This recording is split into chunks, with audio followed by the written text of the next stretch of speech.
بسم اللہ الرحمن الرحیم۔ گمنام ہیرو کے معزز ناظرین السلام علیکم۔ دوستو لائک ضرور کر دیا کریں، شکریہ۔ آئیے چلتے ہیں کہانی کی طرف۔ کھڑکی کے شیشے سے باہر پھیلے ہوئے اندھیرے میں جگمگاتی ہوئی روشنیوں سے آبادی کے آثار ظاہر ہونے لگے تھے۔ یہ سب دیکھتے ہوئے بھی میں سلطان شاہ کے بارے میں سوچتا رہا۔ ایسا نہیں تھا کہ میرے دل میں اس کی قدر و منزلت کم ہو گئی تھی، اس کے لیے میرے احساسات وہی تھے جو اپنے کسی چھوٹے بھائی کے لیے ہو سکتے ہیں۔ بات صرف یہ تھی کہ راما کا روزینی کے خطرے نے اس قدر بھیانک اور طوفانی انداز میں سر اٹھایا تھا کہ اس کے سامنے ہر تشویش ماند پڑ گئی تھی۔ جو شخص صرف ایک رات میں میرے اغوا کے لیے 2 پیشہ ور مقامی باشندوں کا بندوبست کر سکتا تھا، اسے ذہن سے کھرچ پھینکنا کسی بھی طرح آسان نہیں تھا۔ سلطان شاہ کے ذکر پر تم خاموش کیوں ہو گئے؟ نسبتاً گنجان آبادی کی طرف بڑھتے ہوئے ویرا نے چبھتے ہوئے لہجے میں مجھ سے پوچھا۔ تمہاری کہی ہوئی کچھ باتیں یاد آ گئی تھی۔ سانپ کا کاٹا بچ سکتا ہے مگر عورت کا کاٹا پانی بھی نہیں مانگتا۔ میری دعا ہے کہ خدا اسے صنف نازک کے وار سے محفوظ رکھے۔ تم پھر میری باتوں کو تروڑ مروڑ رہے ہو۔ میں نے سلطان شاہ کے لیے کسی عورت کی محبت یا شفقت کا ذکر کیا تھا اور تم نے اسے منافقت میں بدل دیا تھا۔ یہ سراسر تمہاری یہ صفائی لا حاصل ہے۔ میں نے اس کی خطا کلامی کر کے جواب دیا۔ نسوانی محبت اور شفقت کا ایک تازہ ترین شاہکار اس وقت اس کار کی ڈگی میں بھی موجود ہے۔ وہ آخر تک تمہاری منافقت سے ہی یہی فریب کھاتا رہا کہ آخر کار تم اس پر مہربان ہو گئی ہو۔ اس برجستہ حوالے پر ویرا لاجواب ہو گئی اور جل کر بولی، اپنی یہ اوٹ پٹانگ باتیں اپنے دماغ تک ہی محدود رکھو۔ میرا دماغ سنک گیا تو اپنی منافقت کا شاہکار تحفے میں تمہیں سونپ کر یہیں کسی گھر میں رات بھر کے لیے پناہ لے لوں گی۔ میں نے خاموشی اختیار کر لی۔ میرے معاملے میں وہ اسی قدر سنکی تھی کہ ایک بار پھیل جاتی تو پھر اسے منانے میں خود ایک تماشا بن کے رہ جاتا۔ ویرا نے اس بار اپنا غصہ کار کے انجن پر اتارا اور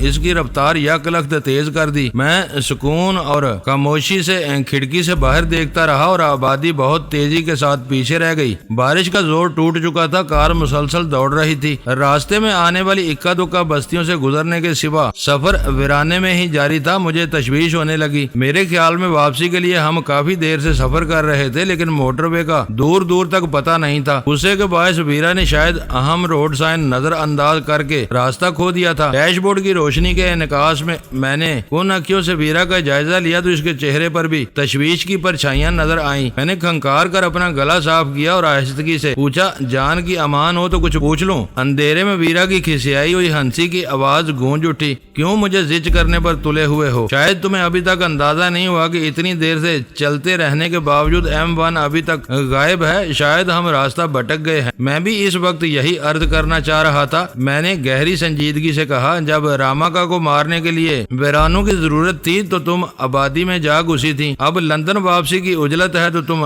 ویرانوں میں تیز رفتاری کی مشق کرتی پھر رہی ہو۔ میں نے M1 کی نشاندہی کرنے والے کسی اشارے کو نظر انداز کر دیا تھا تو تم کیا کر رہے تھے؟ تم مجھے ٹوک نہیں سکتے تھے، اس نے چڑچڑے لہجے میں جو کہا۔ خاموشی کا حکم ملنے کے بعد میں سامنے کے بجائے کھڑکی سے باہر دیکھ رہا تھا۔ اب دیکھو کہ سڑکوں کے اس جال سے نکل کر ہم کب لندن پہنچتے ہیں۔ چبا چبا کر زہر اگلنے کی بجائے اپنی جون میں لوٹ آؤ۔ گاڑی کی رفتار کم کرتے ہوئے وہ غصیلی آواز میں بولی، ان مضافاتی سڑکوں پر بہت زیادہ سائن نہیں ہوتے، اس مرتبہ کسی سائن بورڈ سے ہی ہمیں اپنے سفر کی سمت کا اندازہ ہو سکے گا۔ سلیس اردو میں اسے کسی زود پشیماں کا پشیماں ہونا کہتے ہیں۔ میں نے خود کلامی کے انداز میں کہا، کہتے ہوں گے تم رہنما اشاروں کا دھیان رکھو، تمہارے دیدے الو کی طرح تیز ہیں۔ راماکا سے تم نے میری مادہ ہونے کا اعتراف کیا تھا، خود کو کیا کہو گی؟ الو کی پٹھی۔ وہ ایک مرتبہ پھر بے بسی سے ہنس پڑی۔ میں نے تم کو الو نہیں کہا تھا، تمہاری بینائی کی تعریف کی تھی اور میں تمہاری دانائی کا اعتراف کر رہا ہوں۔ ہوٹل والی لڑکی بتا ہی چکی ہے کہ مغرب میں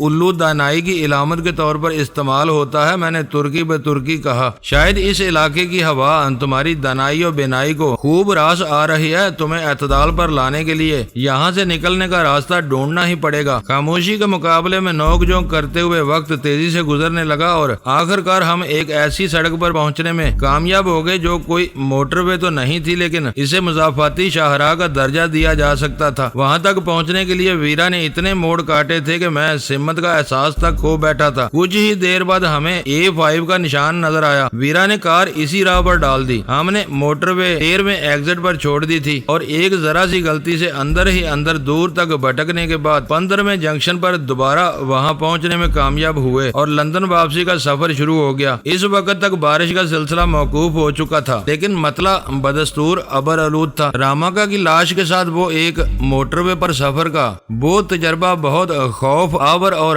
سنسنی خیز تھا۔ راستے میں کہیں کہیں پولیس کی گشتی گاڑیاں ٹریفک کی تیز رفتاری یا بے قاعدگی کی پڑتال کے لیے موجود تھیں۔ ان پر نظر پڑتے ہی ہر بار میرے دل کی دھڑکنیں تیز ہوتی رہیں، لیکن ہمیں کہیں کسی روک ٹوک کا سامنا نہیں کرنا پڑا۔ شہر میں داخل ہو کر گاڑی کا رخ بوسٹن ریلوے اسٹیشن کی طرف موڑ لینا۔ شہر کی حدود قریب آنے پر میں نے ویرا کو ہدایت کی اور وہ سارا ہلا کر رہ گئی۔ یوسٹن لندن شہر میں برٹش ریل کا ایک مرکزی اسٹیشن ہے جو ٹیوب کے ذریعے پورے لندن سے منسلک ہے۔ شہر میں وکٹوریا اور کنگز کراس سمیت ایسے کئی اسٹیشن ہیں جہاں ٹیوب چھوڑ کر ملک کے دوسرے حصوں کے لیے آسانی سے ٹرین پکڑی جا سکتی ہے۔ ایسے اسٹیشنوں میں یوسٹن کی مرکزیت کی وجہ سے وہاں ایک پارکنگ ایریا ہے جہاں لمبے سفر پر جانے والے بے فکری سے اپنی گاڑی چھوڑ سکتے ہیں۔ لندن کی حدود میں داخل ہوتے ہی کار پھر رینگنے لگی۔ ہمارے سفر کا وہ حصہ سخت ذہنی کشیدگی اور اعصابی تناؤ کے عالم میں گزرا۔ آخر کار پارکنگ ٹوکن خرید کر ہم مطلوبہ پارکنگ میں پہنچنے میں کامیاب ہو گئے۔ وہاں ڈرائیوروں کی رہنمائی اور دیکھ بھال کے لیے ایک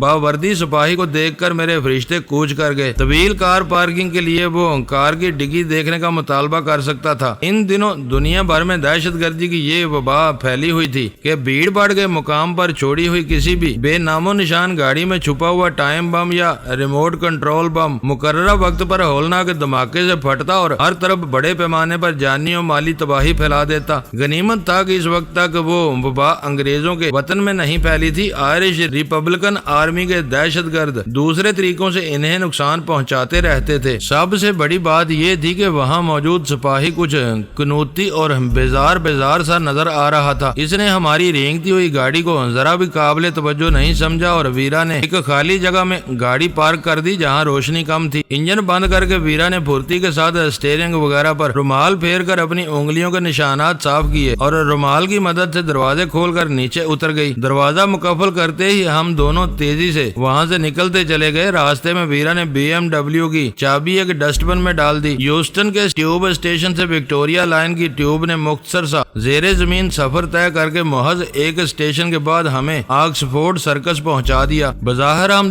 دونوں نے وہ مشکل کام بہت خوش اسلوبی کے ساتھ پایا تکمیل تک پہنچا دیا تھا۔ راماکا سے مکمل ترین نجات حاصل کر لینے کے بعد میری بھوک چمک اٹھی تھی۔ اس وقت صرف 8:30 بجے تھے اور آکسفورڈ اسٹریٹ کی رونق میں کوئی نمایاں کمی نہیں آئی تھی۔ ہم دونوں اپنے اپنے خیالوں میں کھوئے مگر لندن کی روایت کے مطابق ایک دوسرے سے تقریباً چپکے ہوئے آکسفورڈ سرکس سے بونڈ اسٹریٹ کی طرف ہو لیے۔ راستے میں ڈیپ این پیزا کا ریستوران نظر آتے ہی ویرا اندر گھس گئی اور اس طویل بھاگ دوڑ کے بعد اسے بھی کھانے کی طلب محسوس ہو رہی تھی۔ راماکا کو ٹھکانے لگا دینے کے بعد مجھے یوں محسوس ہو رہا تھا جیسے مجھے لندن میں کوئی کام ہی نہ رہا ہو۔ واش روم میں ہاتھ دھوتے ہوئے مجھے اس بات کا قلق تھا کہ مجھے بدری کا نادر چاقو اپنے حریف کی لاش کے ساتھ چھوڑنا پڑ گیا تھا۔ بہت اطمینان سے پیزا ختم کرنے کے بعد ہم وہاں سے نکلے تو ویرا نے کسی بوت سے غدالہ کو فون کرنے کی خواہش ظاہر کی۔ مجھے اندازہ تھا کہ اب وہ پہلی فرصت میں اسے چھیڑنے کی کوشش کرے گی۔ ذرا اپنی ریسٹ واچ میں وقت دیکھ لو، پاکستان میں آدھی رات ہو چکی ہوگی، کوشش کر لینے میں کیا حرج ہے، وہ سب دیر سے سونے کے عادی ہیں۔ 2 گھنٹیوں پر جواب نہ ملا تو میں فون بند کر دوں گی۔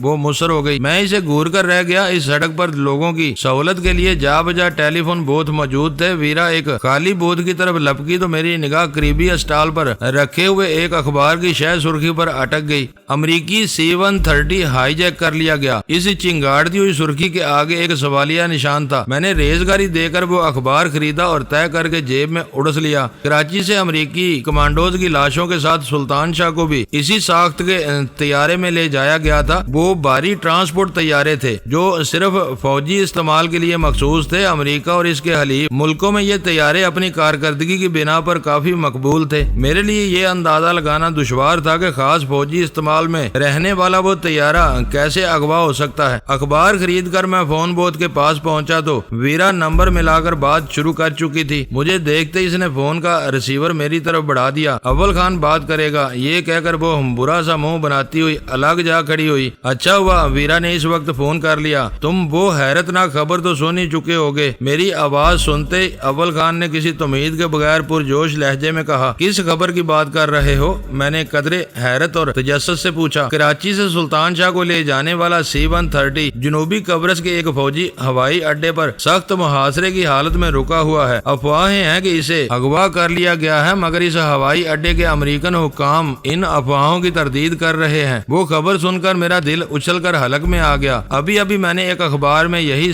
سوالیہ سرخی دیکھی ہے۔ وہ اخبار میری جیب میں ہے، ہوٹل جا کر دیکھوں گا کہ پوری خبر کیا ہے۔ شیڈول کے مطابق اس جہاز کو 2 گھنٹے قیام کے بعد قبرص سے پرواز کر جانا تھا، مگر کل رات سے وہ مسلسل وہیں رن وے پر کھڑا ہوا ہے۔ بیس کمانڈر پرواز کی آگے روانگی میں تاخیر کو فنی وجوہ کا نتیجہ قرار دے رہا ہے۔ یہ افواہ کیسے پھیلی کہ طیارہ اغوا کر لیا گیا ہے؟ میرے لیے وہ خبر حیران کن تھی۔ میرین کمانڈوز کی لاشوں کی وجہ سے امریکہ میں اس طیارے کا بے چینی سے انتظار کیا جا رہا ہے۔ اسے پچھلی رات ہی امریکہ پہنچ جانا چاہیے تھا۔ مرنے والوں کے لواحقین کی تشویش اور پریشانی کی وجہ سے کچھ نامہ نگاروں نے ترکی کے زیر انتظام شمالی قبرص کی سرحد پر پرواز کر کے طاقتور دوربینوں سے یہ کھوج لگایا ہے کہ وہ C-130 باری محاصرے میں رن وے پر کھڑا ہے۔ آثار بتا رہے ہیں کہ اس پر کوئی ہائی جیکر قابض ہے، مگر امریکی ان خبروں کی تردید کر رہے ہیں۔ تمہیں یہ خبر کب اور کیسے ملی؟ میں نے بے چینی سے سوال کیا۔ انٹر سروسز انٹیلیجنس سروس والوں کو اپنے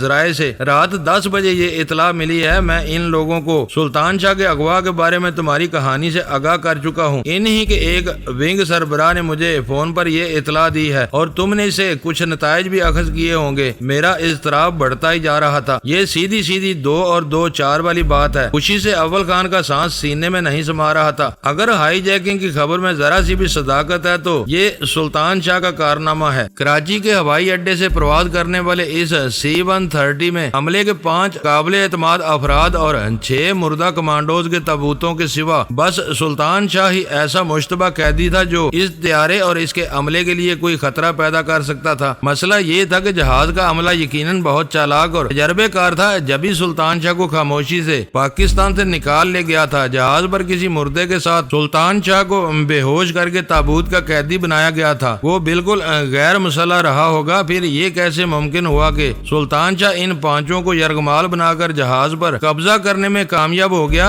کوئی غیبی معجزہ ہی اس کی ایسی ناقابل یقین بالادستی کا سبب بن سکتا تھا۔ تم اس خبر یا افواہ کی تصدیق کی کوشش کیوں نہیں کرتے؟ میں نے پوچھا۔ ناممکن، اس کا جواب مایوسانہ تھا۔ اگر یہ افواہ 100% درست اور حقیقت پر مبنی ہو تب بھی امریکی حکام اس کی تصدیق نہیں کریں گے۔ پھر وہ فنی وجوہ کی آڑ میں کب تک پناہ لے سکیں گے؟ آزاد پریس ان کی زندگیاں اجیرن کر دے گا۔ مرنے والوں کے منتظر لواحقین کو پورے ملک کی حمایت اور ہمدردی حاصل ہوگی۔ اگر وہ ہائی جیکر کا اعتراف کر لیں تو پھر طیارے پر بار میں فرد کی موجودگی کا کیا جواز دیں گے؟ اس اعتراف میں ان کی شدید بدنامی مضمر ہے۔ ان کی سیاسی ساکھ تباہ ہو جائے گی کہ وہ ڈپلومیٹک کارگو کی آڑ میں دوست ملکوں کے شہریوں کو اغوا بلکہ اسمگل کرتے ہیں۔ پتہ نہیں سلطان شاہ نے کیا سوچ کر یہ قدم اٹھایا ہے۔ وہ امکانات واضح ہوتے ہی میری خوشی تشویش میں بدل گئی۔ اگر ان کی سوچ یہی ہے تو وہ سلطان شاہ کا مطالبہ ہرگز نہیں مانیں گے۔ ابھی تو یہ بھی معلوم نہیں کہ سلطان شاہ نے اپنا کیا مطالبہ پیش کیا ہے۔ اسے معلوم ہے کہ وہ کن لوگوں کا قیدی ہے۔ ان سے وہ اپنی رہائی کے سوا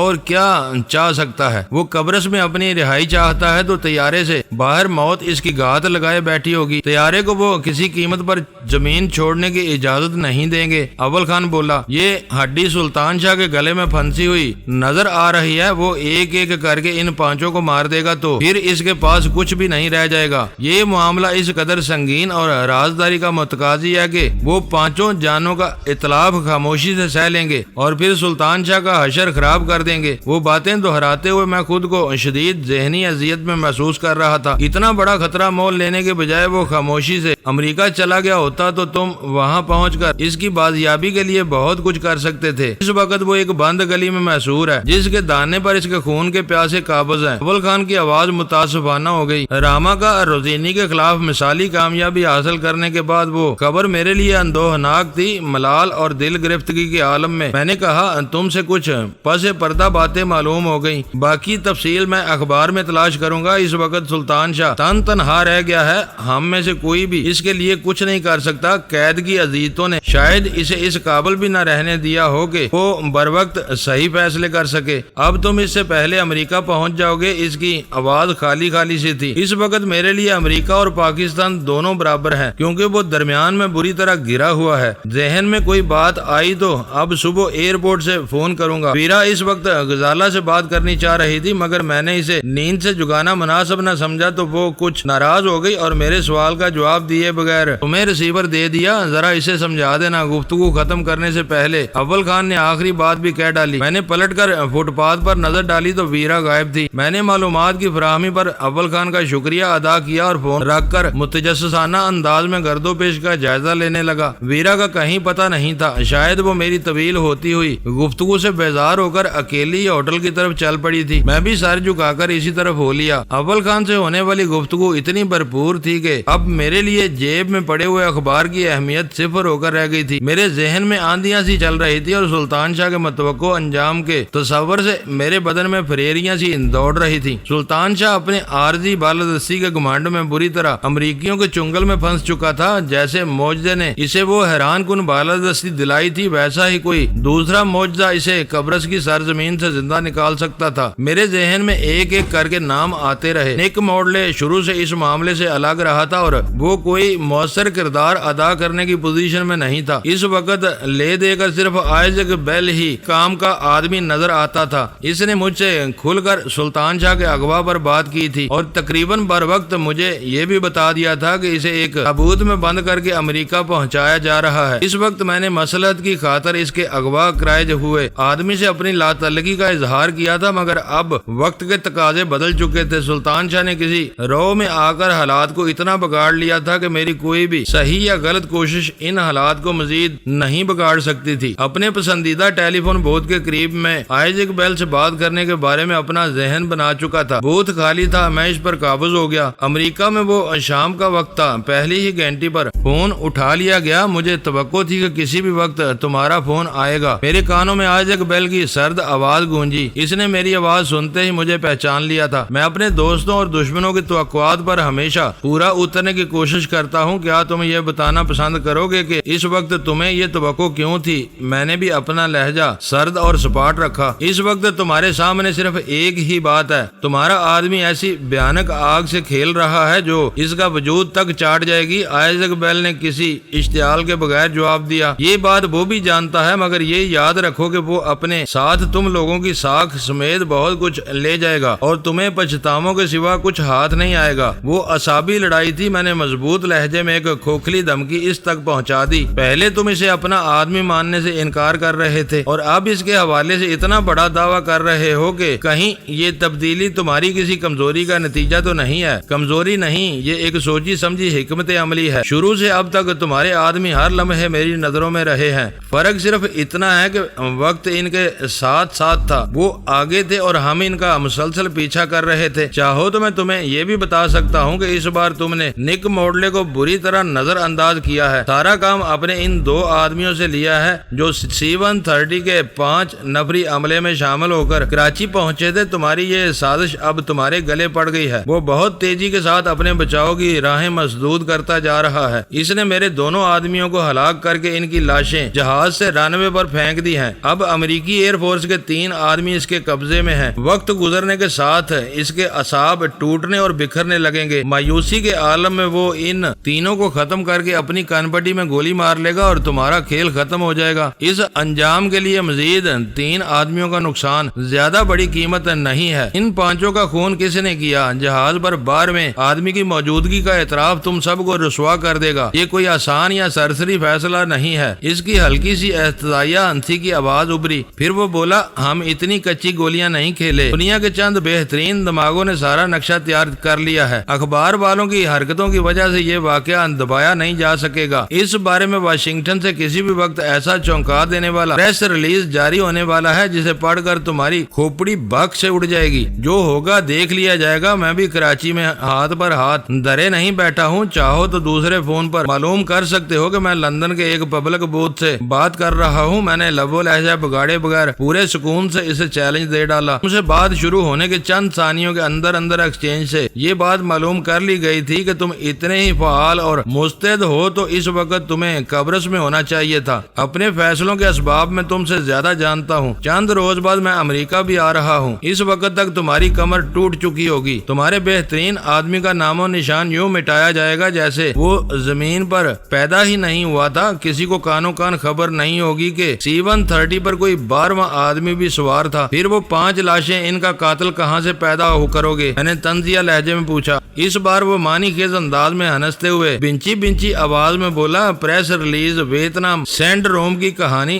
سنائے گا۔ جہاز کے 100 نفری عملے میں ویتنام سے لوٹا ہوا ایک فوجی بھی شامل ہے۔ ویتنام سینڈروم حال ہی میں دریافت ہونے والی ایک خوفناک دماغی بیماری ہے جو وہاں کے جنگلوں میں لڑنے والے امریکی فوجیوں میں پائی گئی ہے۔ یہ بیماری مریض کا دماغ الٹ کر اسے ہذیانی اور جنونی کیفیت میں مبتلا کر دیتی ہے اور اس دیوانگی میں وہ کچھ بھی کر گزرتا ہے۔ C-130 کی پرواز کے دوران میں اس پر ویتنام سینڈی روم کا حملہ ہوا اور اس نے اپنے ساتھیوں کو یرغمال بنا لیا اور یوں قبرص کا المیہ رونما ہوا۔ جہاز امریکی اڈے پر ہے، وہاں سے وہی خبر باہر نکلے گی جو ہم چاہیں گے۔ مجھے پسینے چھوٹ گئے۔ اپنے ایک جرم کی پردہ داری کے لیے وہ بہت سنگ دلانہ کہانی تھی۔ ہائی جیکنگ کی واردات میں سے ایک غیر ملکی مغوی کا کردار حذف کرنے کے لیے واشنگٹن میں بیٹھے ہوئے حکمرانوں نے سارا الزام اپنے ہی ایک بے گناہ فوجی کے ساتھ تھوپنے کا فیصلہ کر لیا تھا اور اس کے اعلان کے لیے مناسب وقت کا انتظار کر رہے تھے۔ آئزیک بیل سے اس وقت ایک